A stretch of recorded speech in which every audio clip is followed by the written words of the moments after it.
শেষ নবীর শ্রেষ্ঠ উম্মত 30 বছর সুদ খায়। আখিরি নবীর উম্মত প্রতিদিন দাড়ি কাটে। আখিরি নবীর উম্মত 10 বছরে কোনদিন একবারও জিজ্ঞাসা করল না যে নবী আমার সাল্লাল্লাহু আলাইহি সাল্লাম কিভাবে চুল রাখতেন। একদিনও জিজ্ঞাসা না।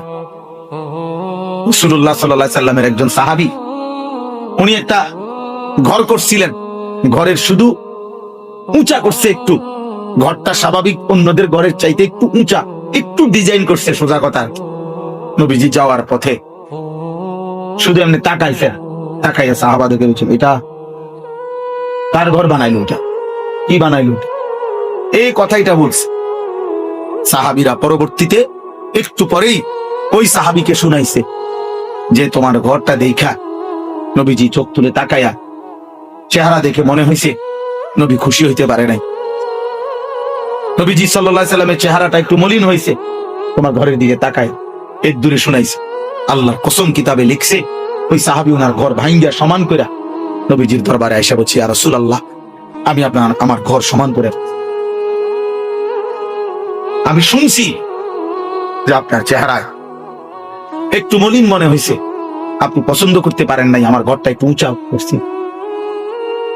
এই ছিল সাহাবায়ে কেরামের সেকেন্ড খেয়াল করতেন কোন এক শব্দে আচরণে আল্লাহ নবী সাল্লাল্লাহু আলাইহি সাল্লামের যেন কষ্ট না। এটাকেই ভালোবাসা বলে ভাইয়া। ভালোবাসা নিয়ে ধাক্কাধাক্কি করলে লাভ হইতো না। এই সমস্ত কথা বললা এতে সুন্নি, এতে ওয়াহাবি, এতে নবীর আশেক, এতে নবীর দুশ্মন, আমনে বহস করবেন, মোনাজারা করবেন, ঠেলাঠেলি করবেন, ধাক্কাধাক্কি করবেন, কন্যাকুন্নি করবেন। 1 লাখ টাকা চ্যালেঞ্জ, 5 লাখ টাকা চ্যালেঞ্জ, এই 6 লাখ টাকা মোট গরিব দুঃখীরে দেন, কামে দিব। এই চ্যালেঞ্জের টাকা দি অভাবীকে দেন,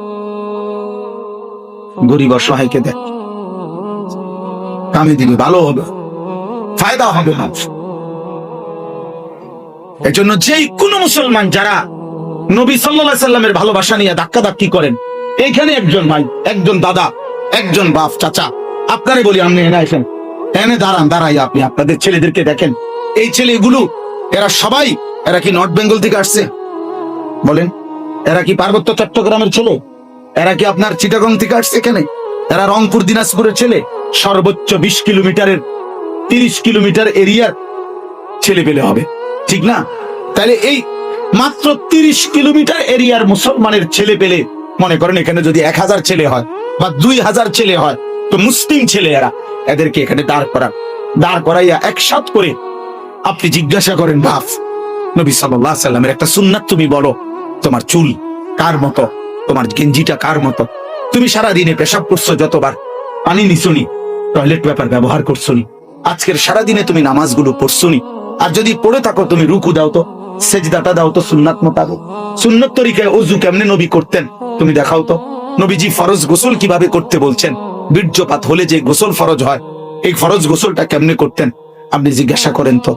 বাথরুমে ঢুকতে একটা দোয়া জিজ্ঞেস করেন, বের হওয়ার দোয়াটা জিজ্ঞেস করেন, মসজিদে ঢুকবার দোয়াটা জিজ্ঞেস করেন, মসজিদ থেকে বের হওয়ার দোয়াটা জিজ্ঞেস করেন, খাবারের শুরুর দোয়াটা জিজ্ঞেস করেন, খাবার শেষের দোয়াটা জিজ্ঞেস করেন, ঘুমের শুরুর দোয়াটা জিজ্ঞেস করেন, ঘুমের শেষের দোয়াটা জিজ্ঞেস করেন।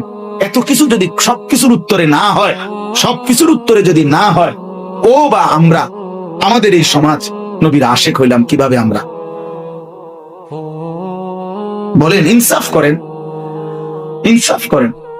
আমি আমার 21 বছরের ওয়াজের জীবনে ওটা বাংলাদেশের কোন বক্তার সাথে আমার ব্যক্তিগতভাবে আজকে পর্যন্ত, বাকিটা তো আর জানি না সামনেরটা, আজকের 21 বছর পর্যন্ত আমি কারোর সাথে উল্লেখযোগ্য কোনো ঝগড়া করিনি।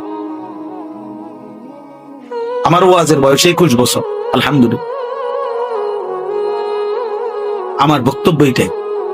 আপনি বলেন, চাচারা বলেন, চাচারা আপনারা তাকায় দেখেন, আপনাদের ছেলে একসাথে হয়েছে সবাই পড়ারে, বলেন এখন আপনারা যে মাগরিবের নামাজ পড়ছে কয়জন? একটি সেজদা না দেওয়ার কারণে যদি ইবলিস কিয়ামত পর্যন্তের জন্য মালউন হয়, অভিশপ্ত হয়, এক ওয়াক্তে নামাজে কতগুলো সেজদা ছুটে যাচ্ছে। কি হবে ওর দুনিয়ার, কি হবে ওর আখিরাত? কয়টা ভাত মাছ খায়, একটু ঘুম যায়, পেশাব পায়খানা করে, একটা বিয়া করছে, বউ বাচ্চা আছে, এতটুকুর নাম জীবন? এত লম্বা অনন্তকাল, আখিরাত কি হবে?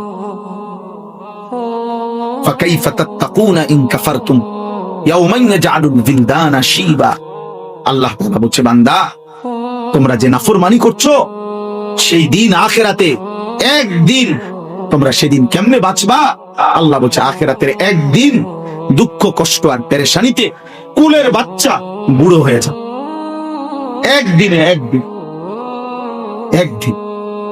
হযরত ঈসা আলাইহিস সালাম নূহ আলাইহিস সালামের একজন বংশধরকে কবর থেকে তুলছিলেন আল্লাহর কুদরতে। নূহ আলাইহিস সালামের একটা মুজিজা ছিল ঈসা আলাইহিস সালামের, উনি মানুষকে কবর থেকে আল্লাহর হুকুমে উঠাইতে পারতেন, যত পুরাতন হোক। তো ওই বংশধর নূহ নবীর বংশধর কবর থেকে তুলবার পরে ঈসা আলাইহিস সালাম ওনাকে জিজ্ঞেস করছেন, আপনি দুনিয়াতে কতদিন হায়াত পাইছিলেন? নূহ নবীর বংশধর বলছে 450 বছর। 450 বছর। হযরত ঈসা আলাইহিস সালাম বললেন, আচ্ছা আপনার চুল দাড়ি যে সাদা দেখা যাইতেছে, এই চুল দাড়ি সাদা হয়েছে কখন?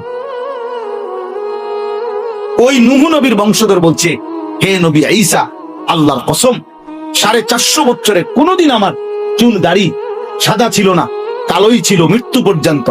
কিন্তু মালাকুল মউত আজরাইল যখন আমার জান কবজ করে, এই জান কবজের এই কয়েক সেকেন্ড, রূহ কবজ করার এই কয়েক সেকেন্ডের কষ্টে আল্লাহর কসম আমার 450 বছরের কালো চুল দাড়ি সাদা হয়ে।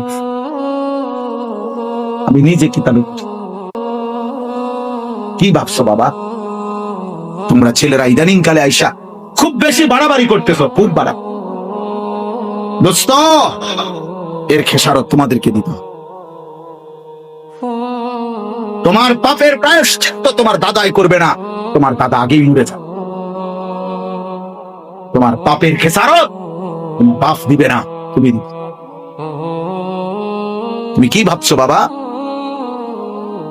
কতজন নারী দরকার তোমার? এই বেহায়া ছেলে, দিনভর রাতভর যারা উলঙ্গ ছবি দেখো, অসভ্য লম্পট চরিত্রহীন, কত নারী দরকার তো? মুসলমানের বাচ্চা, কতটা মহিলা দরকার? এই পৃথিবীর সব নারী দরকার তো?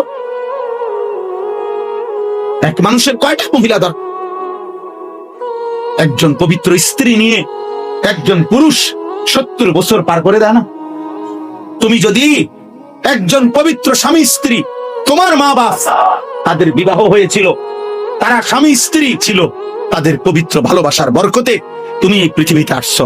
এখন তারা অত পবিত্র ভালোবাসা হালাল বিবাহের মাধ্যমে তুমি পৃথিবীতে আসলা, আর তোমার এই যে নারী দেখা, উলঙ্গপনার বেহায়াপনায়, জিনা আর ব্যভিচারের সুযোগ যদি মিলে, এই হারাম চরিত্রহীনতার সয়লাব যদি সমাজে হয়ে যায়, তাইলে এর পরবর্তী জেনারেশনে যদি সন্তান আসে, সেটা তো জিনার সন্তান হবে। তোমরা কি এই চাও? বলো তোমরা ছেলেরা, বলো যে তোমাদের মেয়েরা সব ঘর থেকে বের হয়ে যাক, তোমাদের বোনেরা বের হয়ে যাক, তোমাদের কন্যারা বের হয়ে যাক, তোমাদের সমস্ত মেয়ে বের হইয়া যে যেখানে পারে রাস্তায় পথে ঘাটে শুয়ে যাক, তোমরা যে যেখানে পারো জিনা করো, ব্যভিচার করো। এটা চাও তোমরা? তাহলে নারী দেখো কেন? তাহলে উলঙ্গ ছবি দেখো কেন? নর্তকী দেখো কেন? ওর কাছে কি চাচ্ছ? মোবাইলের নর্তকীর থেকে চাচ্ছটা কি? তুমি কি শিখতে চাচ্ছ তার কাছ থেকে? উলঙ্গ ছবির থেকে তুমি কামনা করো কি? জিনা? তুমি ব্যভিচার করতে চাও, তুমি সুযোগ তালাশ করছ। যদি সুযোগ পাইতা তুমি ব্যভিচার করতা, জিনা হত্যা।